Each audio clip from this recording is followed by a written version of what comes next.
questions there as well. But don't feel that you have to wait till the very end. Feel free to put them in the chat while you think of them so you don't forget. Cool, Rachel, could you just go to the next slide for me? I'll just run through the agenda with everyone. So I'm just doing the welcome now, so that's good. I'm going to hand over to Rachel in a second. So Rachel's going to talk us through what is impact, why is it so important to measure our impact, how can we start to track our impact, and where to get more help. And then I'm going to do a very short section on how to make impact matter to individual donors. And then we're going to open up that Q&A at the end as well. Awesome. Hi, Fiona. Thanks so much for joining. Yeah, everyone feel free to say hi in the chat. So for anyone who doesn't know me or hasn't been to our webinars before, my name is Robin and I'm the co-founder of Pravi. Pravi is a new platform that helps small charities grow online and find new donors. You can scan the QR code there on screen with your mobile phone camera, and that will bring up all my details. The best place to reach me is on LinkedIn. So if you have any questions or if you need any help after this webinar, you also feel free to reach out to me anytime. And I'm going to hand over to Rachel. Thank you so much. Hello, everybody. Good morning, afternoon, sorry. I'm Rachel, and I'm also known as the Impact Specialist. I'm absolutely delighted to be able to talk to you about my absolutely favourite topic today, because I think it's something that's so powerful for all of your organisations to be able to do really well. So my mission is to get everybody talking about impact. I am also on a kind of mission to try and stop people from defining their success in terms of numbers. Of course, the scale of the things that we do really matters, but for me, what's really exciting and really empowering is being able to shift the focus onto talking about the positive change that we create. I'm sure I'm among friends when I say that, it's important for us all to prioritise the needs of our beneficiaries and our service users above all else that we do. And when we do that, we are also guaranteeing the success of our organisations, because the more that we can robustly demonstrate the impact that we create for those people who use our support and who need our support and use our services, the more change that we can create, because we are better able to garner the support that allows us to be sustainable. We're creating an impact. So why might you want to listen to the things that I'm going to talk to you about today? Well, this is my background. I began my career as a management consultant delivering large-scale change programs in government departments. I had a responsibility to kind of provide strategic advice to massive organisations doing really, really complicated, complex programs and projects. I then spent a little while in the public sector. I had responsibility for delivering a programme that was designed to re-engage young people in education, employment and training. And I loved that job. I really loved that job because it allowed me to make a real difference to young people's lives. But the government of the day decided to close down our organisation as they were making cost savings. And so I was made redundant. But I was also expecting our first child. I was 8 months pregnant, so I lost my job and wasn't really the story that I wanted to be able to tell. But it turned into a real opportunity, because after having my daughter, I was able to kind of make the choice to create my own business and focus on the work that I really loved. And so since that point, I have, in one way or another, been able to focus on impact over the last 14 years. So the first decade of self-employment was spent running research projects and evaluations of other people's programs. So it was my job to determine whether something was successful or not. Was it delivering the outcomes that they intended it to? And why was it being successful? What was the reasons for that success? What are the circumstances and the conditions that delivered that success? Or why was it not working in the way that they intended? What did people need to do to increase their impact or to improve the outcomes that they were delivering? And I realised, because that work was predominantly for evaluating the success of things in the public sector, that was something that's really important across all sectors too.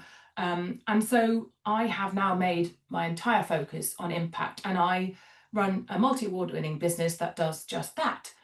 I help my clients have a real handle on the impact that they create.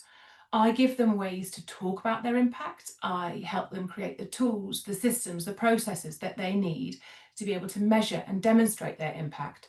And then I help them use evidence of their impact to really transform their charities, their businesses, their organisations, because I genuinely believe that evidence of impact is fuel for your growth. But what do I mean when I talk about impact? So for me, it's a really simple definition. Your impact is the difference that your work makes to the people that you support. It's a change that takes place as a result of the things that you do. Our impact can be positive and it can unintentionally sometimes be negative.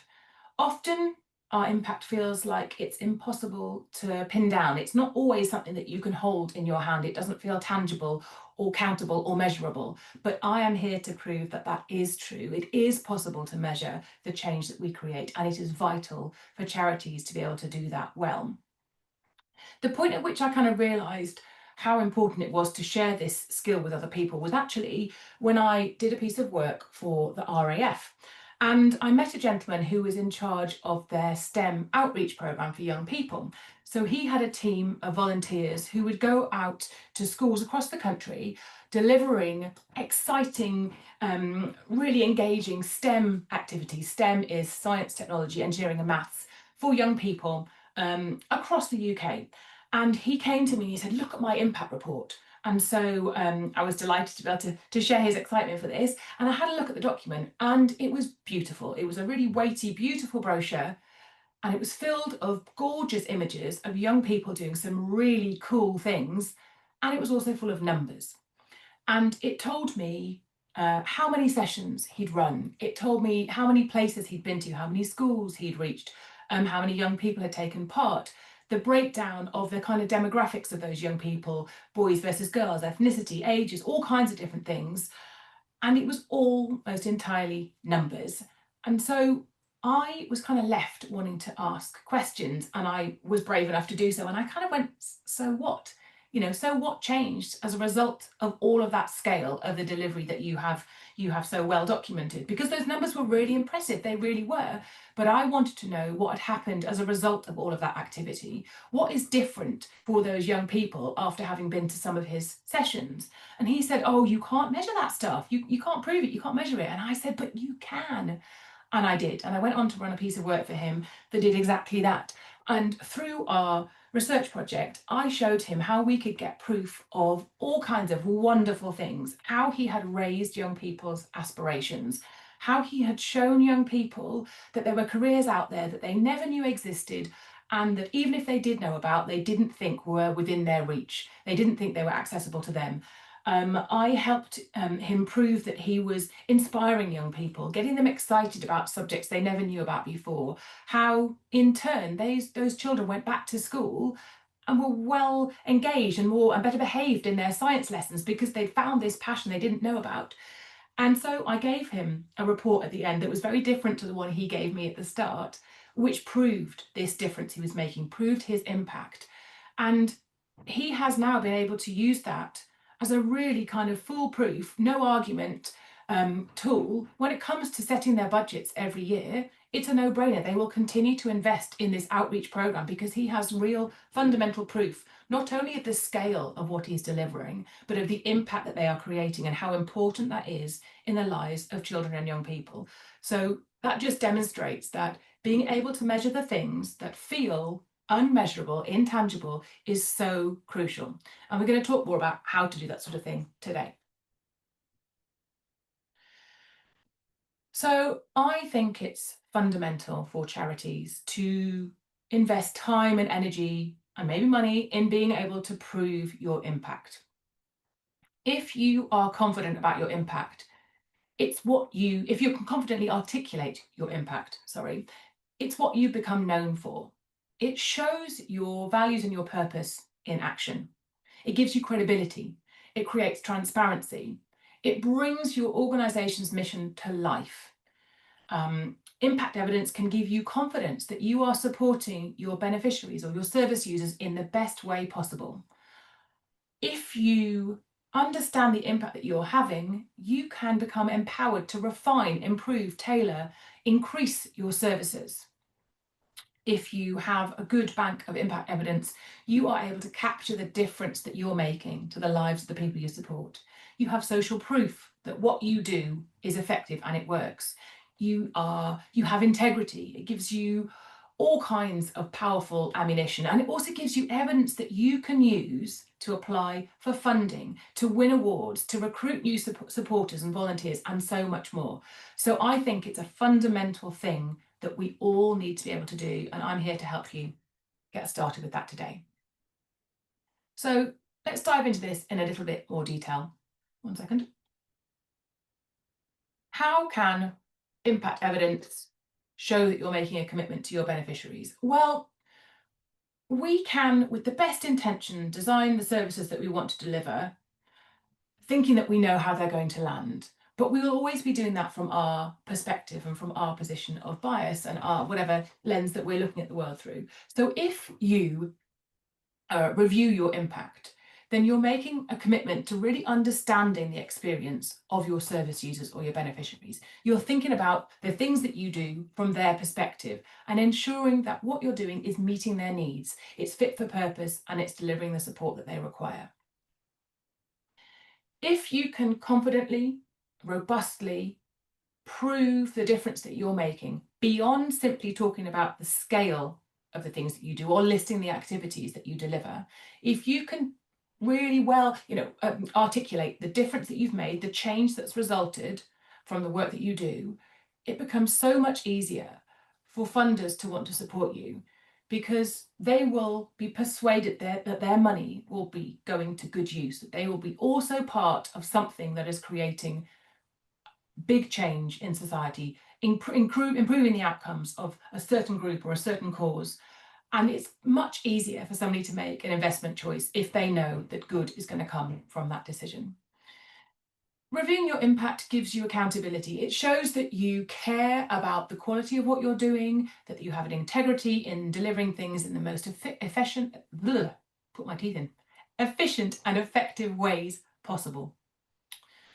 Once you prove your impact, you can also encourage people to support you within a wider community. If you're able to say, this is the difference that we're making to your local area, or to this particular population of people, or to this particular species of animals, whatever your focus might well be, then it's much easier for more people to get on that support train in whatever way they might want to. And it's talking about you, donating to an activity that you're doing, giving you their time, volunteering as a trustee or as a patron, all kinds of different things. It just makes that transaction so much easier. And again, it helps you to recruit volunteers to deliver the things that you're wanting to achieve. It also gives you a tool that you can use internally within your organisation to refine the things that you're doing, to make sure that you are not missing opportunities, or that you aren't missing something that people don't understand or that they aren't accessing. Because when you really examine what you're doing and how it's landing, you can be confident that your organisation is delivering the best possible support. So here's a real life example of how having a focus on your impact can make a real tangible difference to the sustainability of a charity. I'm really sorry, I just don't feel like I put my teeth in properly today, does it? I keep getting muddled with my words. So I did a piece of work for a charity local to me called Making Me. And they approached me asking if I could help them prove the difference that they were making to the lives of the children they were supporting. They are an emotional literacy charity, and they work in primary schools to try and help young people better understand their emotions and feelings so they can better engage in their learning. And it was really interesting because we'd hardly even got started, and I received an email from my client which said that simply by demonstrating that they were going to do this piece of work, that they were going to overhaul the way that they talked about and measured their impact, they had their funding application locally endorsed. So straight away, just showing that commitment to understanding and proving their impact helped them access new resources. And they were also really conscious at that point that the process that we'd agreed that we would deliver, and I'm going to talk to you about that in a second, would give them good insights that would allow them to have better focus on their work, better clarity about the effects of the things they were doing, and inform their future decision making. So simply by beginning this process brings you benefits. And then what happened as a result? Well, afterwards, they walked away not only with a report that told them a story about the impact they'd created in that particular academic year, but they also had a process that they could follow and repeat themselves tools that they could use to routinely capture evidence of their impact so they could always continue to prove that they're making a positive difference. And historically, they'd relied on local funders who grant funds to organisations within our local area. But because they were then equipped with all of this impact evidence, the world opened up and they could start to compete on a much bigger scale and access national pots of funding. And the CEO said to me that she was, breathing a sigh of relief. And instead of worrying about the day-to-day survival of the organisation, she was thinking about longer-term strategic planning and future sustainability because she had a robust way of proving their impact. So I think I've probably done enough of kind of proving the point that it's really important to be able to confidently measure your impact. So let's think about the how. Well, I'm going to take you through a series of stages that I think would always form the backbone of an impact measurement process. And what I'd like to stress is that this doesn't need to become a really kind of cumbersome additional part of your day-to-day work, but rather, with a little bit of preparation up front, you can embed things into your interactions with your beneficiaries and your service users and think about the ways that you engage with them, and always be gathering really powerful evidence that help you prove your impact for whichever audience you need to show it to. So this is the bit where you need to do a little bit of bigger thinking at the start of the process, and that's where I would recommend you begin by creating a theory of change. And this is a really powerful tool. I'll show you in a second what a couple might look like and what goes into them. But in effect, it's a tool that allows you to summarize your mission really neatly. So whether you're having a conversation with a potential funder or a supporter, or whether you're applying for an award or talking to any kind of audience, it's a tool that will allow you in one place to summarize the change that you're seeking to create and prove that you will be able to achieve that. When you map your activities out into a theory of change, it gives you confidence that you can achieve those overarching goals or the mission that you set for yourself. It shows the logic that underpins the work that you do. It creates a structure for you to start measuring your impact, and we'll talk about how that works in a second. And it allows you to check that the things that you deliver will create the change that you intend. So, in summary, a theory of change is a clear explanation of how and why change is expected to happen as a result of the work that you do. It maps out the steps between what you do and what you hope to achieve, and shows how those things are connected. You start by, at the top of the page, there are some examples here on your screen, and it doesn't really matter what the end result looks like, but effectively they all have the same ingredients. At the top of the page, you'll broadly always see the overarching objective, the big goal that you have as an organisation, your big mission, whatever it is that you're seeking to do through your charity. Underneath that, we have a series of other things. You have the inputs, the activities or the things that you do. So whether you run, imagine that you're the emotional literacy charity, then you might have resources that you send to schools. You might run assemblies, you might run sessions, interactive sessions for young people. You might have communications with parents. You might have resources of all different natures. The things that you do are your inputs. Sort of they're the raw ingredients in your meal, if you like. And then the next thing that we would start to record are the outputs, the countable metrics. And these are the sorts of things that I saw in my RAF friend's impact report. The number of sessions he ran, the number of people he reached, the amount of people that he had supporting his sessions, the number of events you've held, all kinds of kind of hard and fast numbers that demonstrate the scale and the reach of your activities. And then comes the really exciting bit. This is where we start to map out your impact. Now, we are probably all in the game of trying to achieve change over time, but we know that big change doesn't happen immediately. And we also need people to believe that the things that we do are going to result in us achieving our overarching goals. So we have to break that down a bit. So in a theory of change, you will commonly see people then mapping out the short-term impacts that take place as a result, short-term outcomes, that happen as a result of the activities we do. In the short term, we might be increasing people's knowledge on a subject. We might be raising awareness. Perhaps we are giving people a new skill or reminding them how to use a skill that they haven't used for a while. Perhaps we're equipping people with confidence. There might be some changes that you can quickly see that would happen straight away after you've delivered your activities. And then as time goes on, in the medium term, you can start to record what happens as a result of those initial increases. What do people start to do differently because they've got new knowledge, or because their awareness has shifted, or because they've got a new skill or a new approach to solving a problem, or because they've built up their confidence? So in the medium term part of our theory of change, we're starting to talk about the changes that happen as a result of those new acquisitions they've had at the start of the process. And then we start to map out the long-term changes, the outcomes that come as a consequence of those changes in behaviour, the broader, more sustained changes that take place that will all add up to help somebody achieve that overarching outcome, overarching objective at the top of the screen. So as I said earlier on, a theory of change is useful for you for lots of different reasons.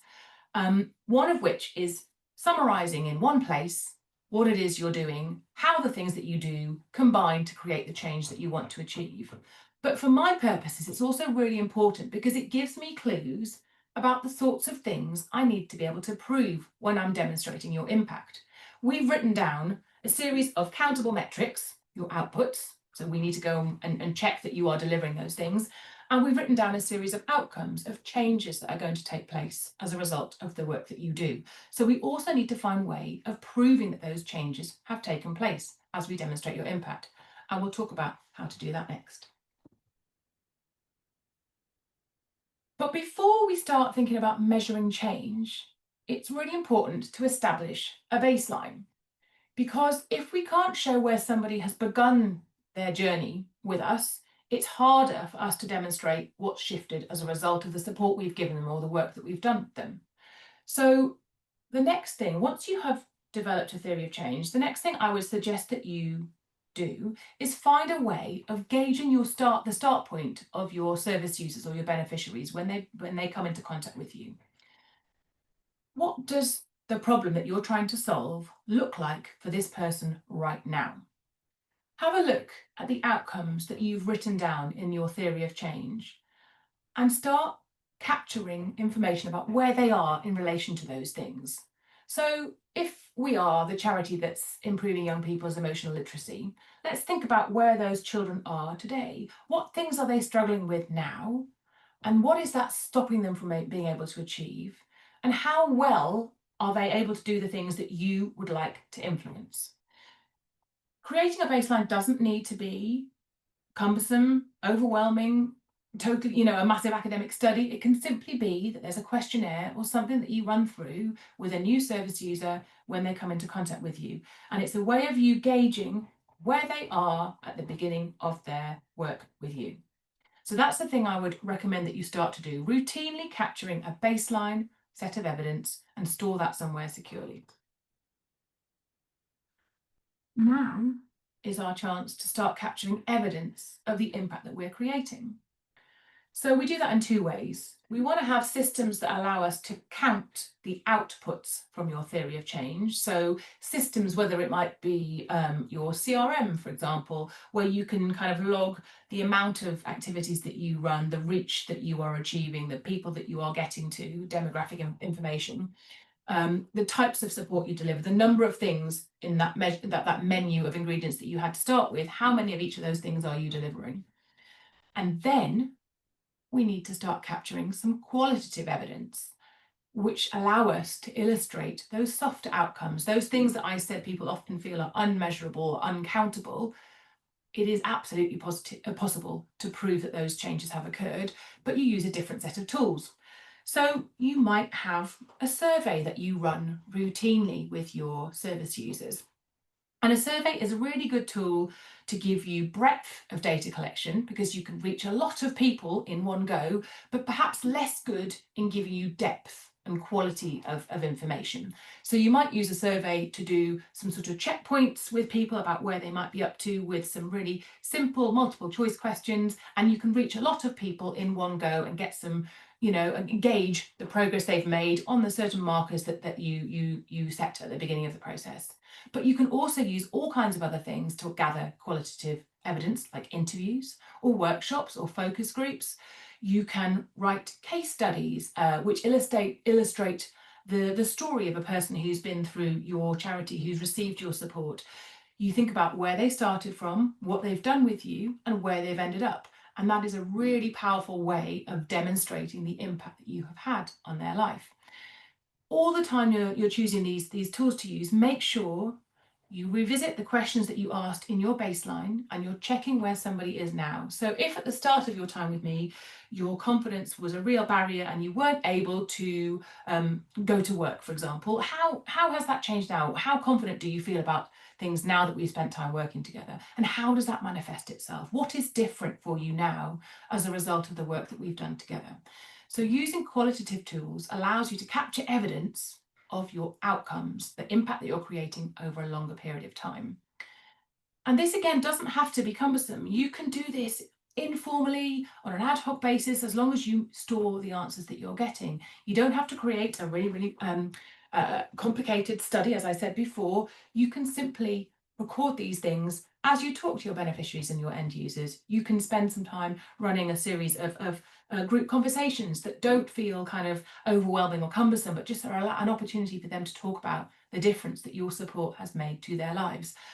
And what's really powerful is if you can use the language that your service users use to talk to you in the way that you prove their impact. Rather than putting it into your own words, try and replicate the language they're using as much as possible, because that's often going to be the most persuasive and the most powerful. And once you've started to build up this bank of evidence, don't just let it gather dust in a folder on your hard drive. Use it as fuel to make positive change happen. It's easier said than done, I know that, but it is really gold dust for you to be able to access. You can use it in your funding applications. It's compelling evidence that allows you to show a potential funder the change they can expect to see in return for their support, because you can use the lived experiences of the people that you've supported, and you don't have to betray their confidence or their anonymity. You can do this really powerfully without revealing anybody's personal information, but showing the transformations you've created elsewhere gives people confidence that you could do this for other people too. Use it for marketing and for PR and for, raising the profile of your organization. Use your success stories in as many different places as you possibly can. Weave it into an award application. Awards can often be a really powerful way of raising funds on a different scale and increasing people's awareness of you and your mission. Use it to reflect on the things that you're doing. Refine your services to make sure that your end users are receiving the intended impact that you're hoping to create, and that there's not any unintended harm happening as a result of your work. Use it to ensure quality of the experience of your beneficiaries, that it's where you hope it to be. Here's an example of another charity that is dear to my heart, of the power of impact evidence. So I ran a very similar seminar to this a year ago, and as a result of that, one of the attendees asked me to become the patron of Ashton Jazz Academy, which is a wonderful charity that exists to improve outcomes for young girls, helping them to build their confidence and their self-belief, helping them to set really big, high-achieving goals and then smash those goals. And they do incredible work. But what they didn't have at that time was the expertise to be able to demonstrate their impact. Now they've been doing lots of the things that I talked about already. They've been running surveys and asking their young people to tell their stories and writing case studies. But, and they won't mind me saying this, it does sit somewhere on this big sort of hard drive at the moment, untapped, with a sort of untapped potential. So I went through this incredible treasure trove of evidence, and I helped them to write an application to some business awards, to the Charity Champion category in the Best Businesswoman Awards this year. And I pulled out loads of amazing qualitative evidence that they already had, they just didn't quite know how to use it, and used the language of the young women who have been supported by this charity to put forward their application. And I'm delighted to say it their work spoke volumes. It allowed them to become the gold winner, and now they're going to be fundraised for by this set of awards, and their profile is going to explode as well. It just shows that you don't have to do anything overcomplicated. Simply taking information you have about your end users and your beneficiaries and showcasing the transformations that you've collected can really make a difference.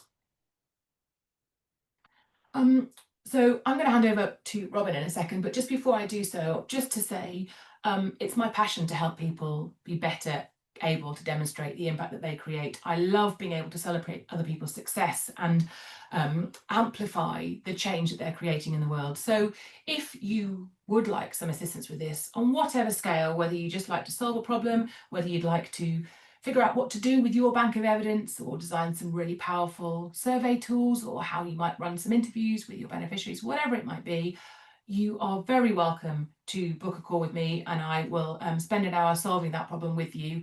And if you do choose to do so, I'm taking 20% off the price, just to try and say thank you for taking your time to watch this webinar today. I'd be delighted to help you, but you're always welcome to ask me questions anyway, because it's in my nature to want to help. And the other thing I'd like to share is just an invitation to any women in the room and in your network. I run a community called the Impactful Community, and it's a place where women come together to share the impact that they create through the work they do. It's a place to collaborate and to celebrate, and it is a wonderful space full of wonderful humans. And again, there's an invitation here. If it's something that you're interested in, please do scan the QR code and take a look. We meet twice a month. Once every month, we have a really thought-provoking conversation about something relating to demonstrating impact. And then later in the month, we have a drop-in clinic where people ask questions and I help them problem solve, and people learn from each other's experiences, or bring a question that they need help with.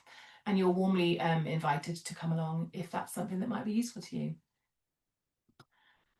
And again, when you see these slides, there are other couple of ways for you to stay in touch. There's a link to my email newsletter list if that's useful, or you can come and connect with me on LinkedIn, whatever works best for you.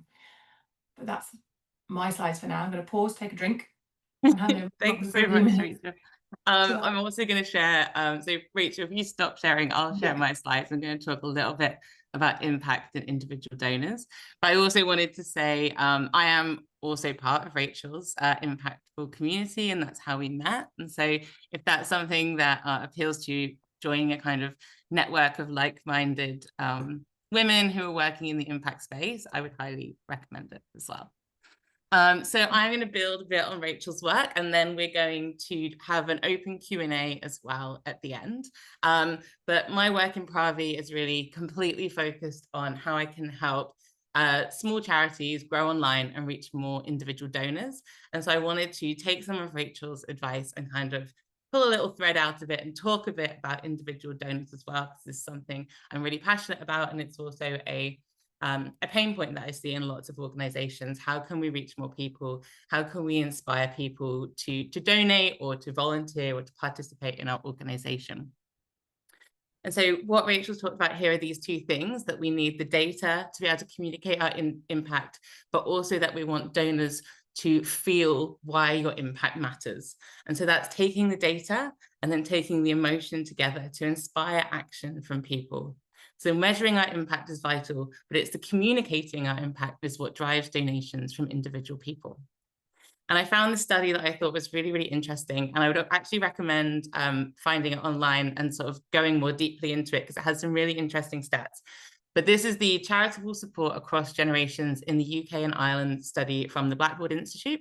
And they've talked to people across generations about why they support charities and how they support charities. And this, I thought, really stood out for me in terms of this webinar. So of the, I think they surveyed 1,000 people, 68% of those people said they're likely to actively research organizations before they support them. And then they asked, when you do your research, what kind of information are you looking for? And you can see here where I put the stars. Everyone said impact in some way or another. So for donors, 48% said they look for more information on impact before they support a charity. Volunteers, 49% looked for more information about impact before they volunteered their time. And advocates, these are the types of people who sign petitions, go to protests, lobby the government. 56% of advocates say they look for more information on impact, and 54% of promoters said they look for more information on impact as well. And your promoters are the people who talk about your charity, share on social media, support your work online. So across the board, when we're thinking about individual people, they're always looking for more information on your impact. And where they're looking for that information is either on your website or social media. So it's really important to communicate that out into the world in a way that people can understand when they're outside of your organization. And when we really want donors to respond, it's when they see their personal connection to your impact, when they feel part of the solution.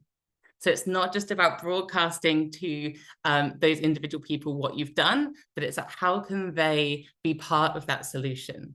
Over time, you've shown a change, and how has the donor been part of that change by their volunteering their time, by donating their money? Because of you, we've achieved X. And when you can bring people in and show that they are personally connected to their impact, they want to support you more. And this is the same study that I also pulled out, the second sort of statistic that I thought was really relevant to impact, which is they've asked people, when you last supported a nonprofit organization, what feelings did you have when you decided to donate? And they asked this across generations. So you can see here from Gen Z up to boomers, what is the feeling that you had? And across the board, across generations, most people said hope. And I thought this was really relevant to impact, because for me, that's exactly what your impact is. When you articulate impact, you're showing hope of change, that something can be different, that you're making someone's life different, that you're making society different, that you're saving a species or the environment. You're giving people hope that things can somehow be different in the future.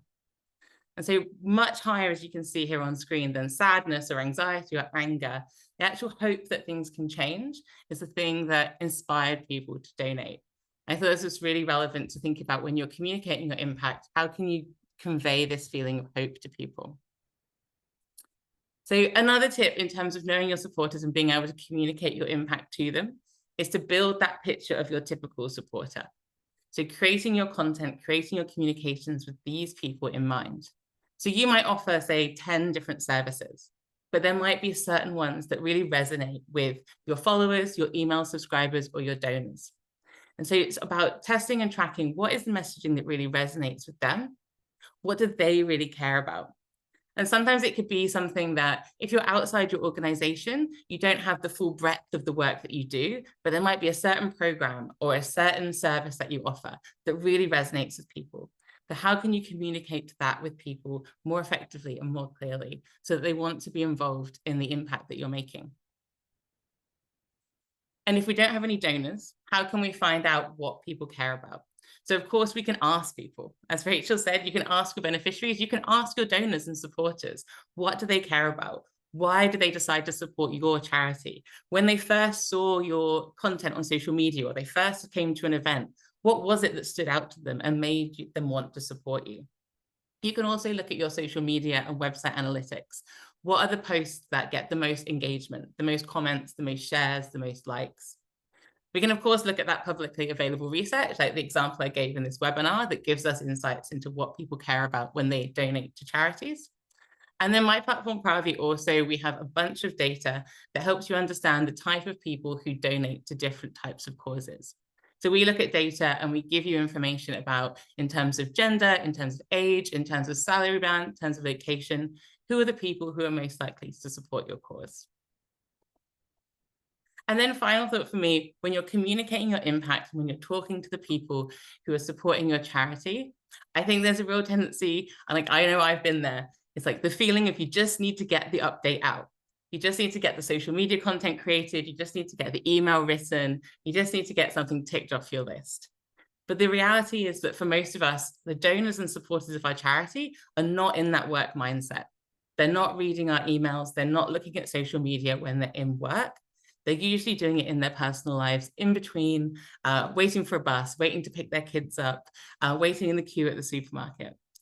So that means that we need to meet them where they are and talk to them in a way that is clear, that shows the difference that their support makes, but is also really human and writes like we're talking to a friend, so they can really quickly understand who we are, what we do.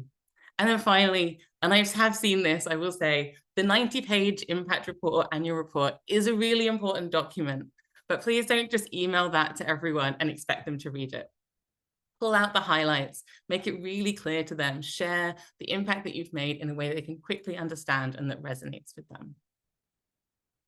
And for me, I think some of you have already seen Pravi in action, but if you're interested in Pravi, which is the platform I've built to help small charities grow online and find new donors, you can book a demo on our website, which is pravi.ai, or you can always email me for more details as well.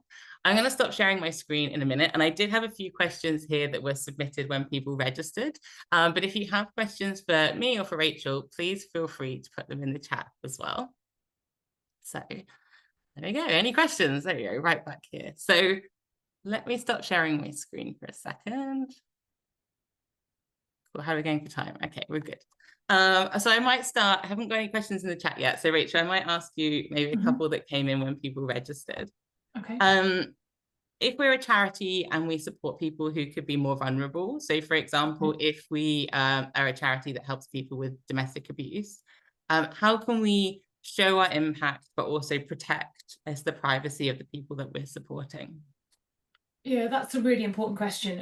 And prioritizing the privacy and the security and the safety of our beneficiaries is really important.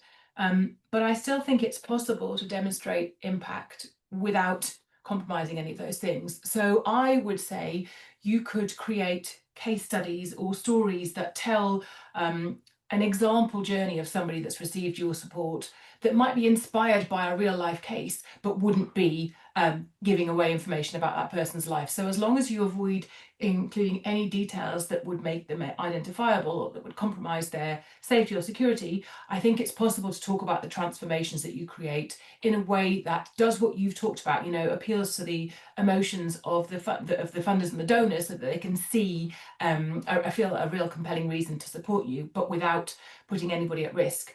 I also think that we can remember that our impact doesn't have to only be reported when we've got to the end point in solving a problem, and that we can actually celebrate the changes that we create along the way. So when we were thinking about building a theory of change and we were talking about short-term, medium-term, longer-term changes, you can talk about the change you're creating in any of those scenarios. So for instance, you might think about how your service users are, I don't know, building their confidence in the first instance, or how they are better informed about where they can go to for support, or they, you know, the changes that are taking place before you achieve the kind of resolution of that bigger problem. So there are ways of talking about impact that don't rely on the entire process being complete, but also don't compromise on people's kind of confidentiality or anonymity.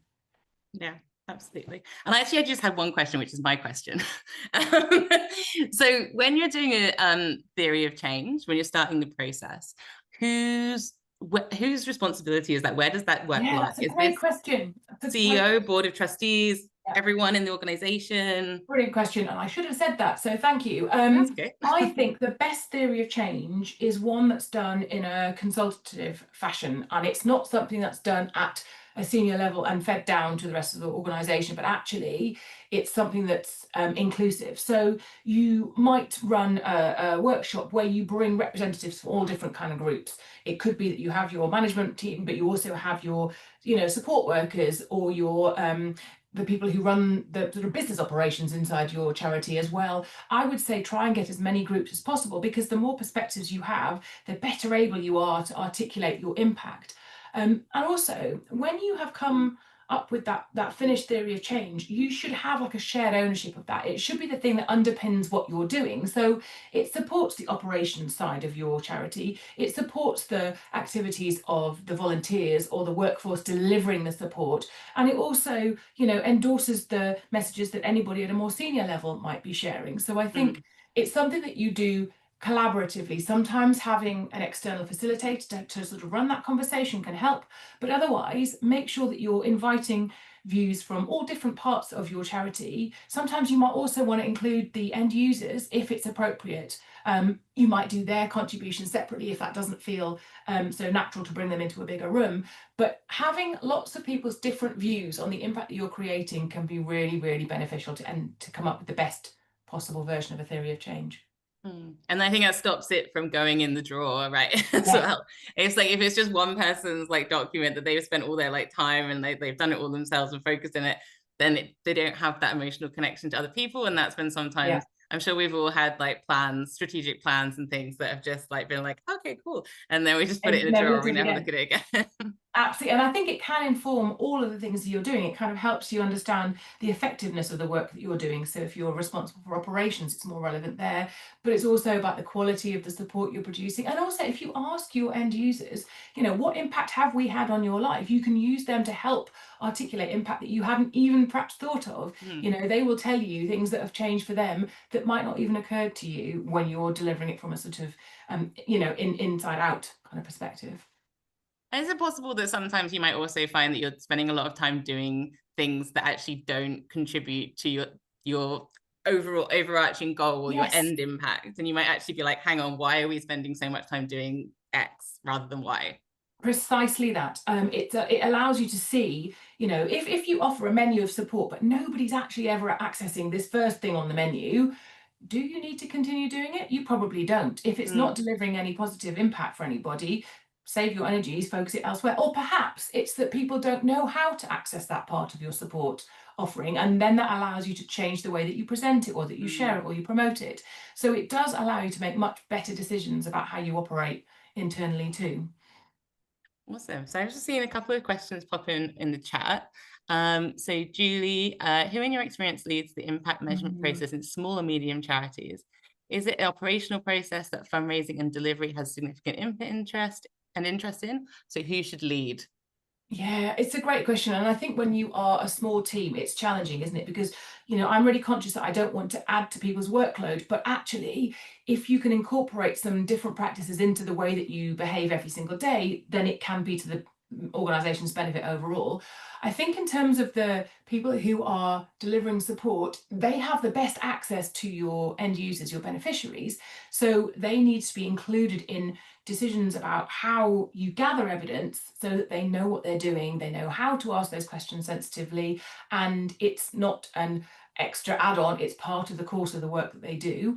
But I also think that it needs to be kind of championed and supported at an organisational level too, to demonstrate its importance to you as a charity.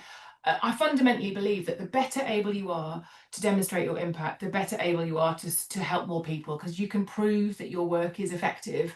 And so it's not a kind of cumbersome, burdensome, got to do this. It's actually part of your lifeblood. Like it's worth it. So it might involve you doing something slightly differently, but it's for a good reason. It's to allow you to have sustainability for the longer term. Yeah, and I think like that strategic, like overarching strategic objective is so fundamental to like the existence of the charity, the point of the charity, that it Yeah. kind of should be at a executive director, CEO, founder level, because if you don't agree on that, and if that's not being spearheaded by the person who's leading the organization, then there's a misalignment already. And so you kind of need Absolutely. that. And that kind of ties into what you asked about who should be involved in the theory of change work, because you want to make sure that we're all driving in the same direction, that we're all trying to achieve the same outcomes. So I would like it to form part of everybody's lives, regardless of their position in the organisation, but without adding unnecessary workload. Yeah. Thanks, Julie. I've got another question here from Alex. How do you encourage people to start this impact work, as people see this as a reactive process and not Yeah. proactive sometimes? Do you find it gets started after a pain point? I think that's probably the reality. It's a great question, Alex. I do think that often it's kind of people have come up, against too many no's when they're trying to apply for funding and they just aren't getting anywhere, or perhaps they can't meet the requirements of a funder that they'd like to access because the funder's saying, show me your impact in these ways, and they can't. So I think often that is the catalyst. You're right, that there's something that's stopping them, and then they go, okay, what could we do differently? And I don't know, I think things like this just help people kind of have a better understanding of how to make it accessible. It doesn't need to be something that's intimidating and out of reach. It doesn't have to be overcomplicated. So I do think that sort of demystifying the process of measuring your impact and proving it is really important. So the more that people like you, that we can keep talking about it, we can show that it's something that is accessible to all. And it can become part of a cadence, like during the Yes. year or during a Yes. quarter or doing it can just become that kind of business as usual. It doesn't have to be once every 5 years or something. Like, don't do it like your tax return and wait till the last minute and go, oh gosh, I've got to get all this data in place. You can set yourself up better for success if it's part of, it's a small tweak you make on a daily basis. Ask a few more questions and gather and record the answers that you get. Keep that log of information. It will be invaluable to you. So cool. Well, thanks so much everyone for joining us. And thank you so much for the questions. Rachel, do you have like one final thing? If someone was going to start their impact work today, what's like the one thing that you would say? Okay, I would say start with what you have already. Like my charity where I'm a patron, I didn't want them to kind of, suddenly panic and have to start everything from zero. Look at what information you have already and start telling the stories of the people that you support, because I guarantee you, whether it's in an informal email or a conversation you've had with a beneficiary, there is something in there that will allow you to start talking about your impact and really think about what has changed for the people that you're helping. If you think about it through that lens, then you're onto a great start. Awesome. Thank you so much, Rachel. This is such a great session. And thank you everyone for joining us. As I said, I will send out the recording so you can refer back to it. And I'll send out the links to Rachel's newsletter and everything else so you'll have those to hand as well. But thank you so much. And I hopefully see you at the next webinar. Thanks, Rachel. Thanks, everyone. Thank you.